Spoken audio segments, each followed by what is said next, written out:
సిద్దిపేట జిల్లా Husnabad RTC bus depot ఎదుట private bus డ్రైవర్లు ధర్నా చేపట్టారు. జీతాలు పెంచాలని బస్సు ఓనర్లను అడిగితే తమపై దాడి చేస్తున్నారని ఆందోళన వ్యక్తం చేశారు. దీంతో నిరసనగా బస్సులను ఆపేసి వెంటనే తమ జీతభత్యాలు పెంచాలని డిమాండ్ చేశారు. జీతాలు పెంచుకున్నందుకే డ్రైవర్ రాంప్రసాద్పై ఓనర్లు రాళ్లతో దాడి చేసి గాయపరిచారని ఆరోపించారు. మంత్రి పొన్నం ప్రభాకర్ ఇలాకాలో జరుగుతున్న ప్రైవేటు బస్సు ఓనర్లపై చర్యలు తీసుకొని తమకు న్యాయం చేయాలని బాధితులు కోరుతున్నారు.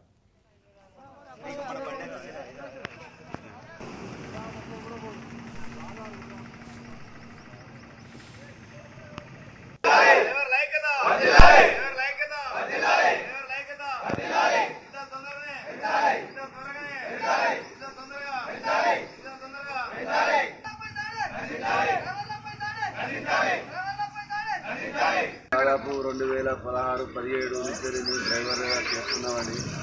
కాకపోతే ఏమైందంటే మేము అప్పటి నుంచి ఇప్పటిదాకా ఒక 1500 అనుకుంటా పెంచుకుంటా 6000 నుంచి వెళ్ళి దాదాపు ఇప్పుడు ఒక 10-12-15,000 నుంచి వెళ్ళి ఇప్పటి వరకు కూడా డబ్బులు పెంచుకుంటూ వస్తున్నారు. ఇది మాకు సరిపోతలేదని మేము ఓనర్లను అడిగాము.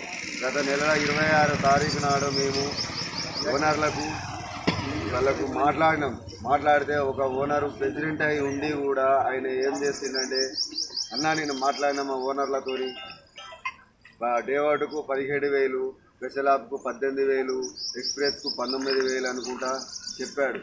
సరే కాబట్టి ఒక 500 పెంచమని మేము అడిగితే నీకు ఎందుకు పెంచాలి అని చెప్పి ఒక డ్రైవర్ పైన అతి దారుణంగా మాట్లాడి, అరే నీవేమనివిరా అని చెప్పి ఒక డ్రైవర్ పైన ఒక ఓనరు అతన్ని కొట్టి మరి నానా బూతులు తిట్టి ఆయనను మీద ఒక డ్రైవర్ అని చూడక ఒక రౌత అందుకొని తలకాయ పలకొడతా అని చెప్పేసి ఆ డ్రైవర్ తల పైకి పెట్టగానే ఆ రౌత వచ్చి కాలు మీద పడితే అతనికి దాదాపు చాలా దెబ్బలు తాకాయి, బెడ్ కూడా గారింది.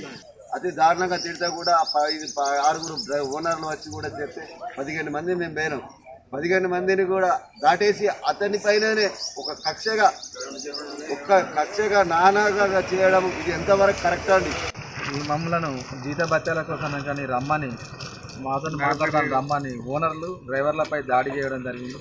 ఇలాంటివి మీకు తగినంత జీతాలు ఇవ్వలేమని మాపై దాడి చేసి మా యొక్క డ్రైవర్ను ఇష్టంగా వాళ్ళ ఇష్టం నోరుకు వచ్చినట్టు తిట్టి మా డ్రైవర్పై దాడి చేయడం జరిగింది.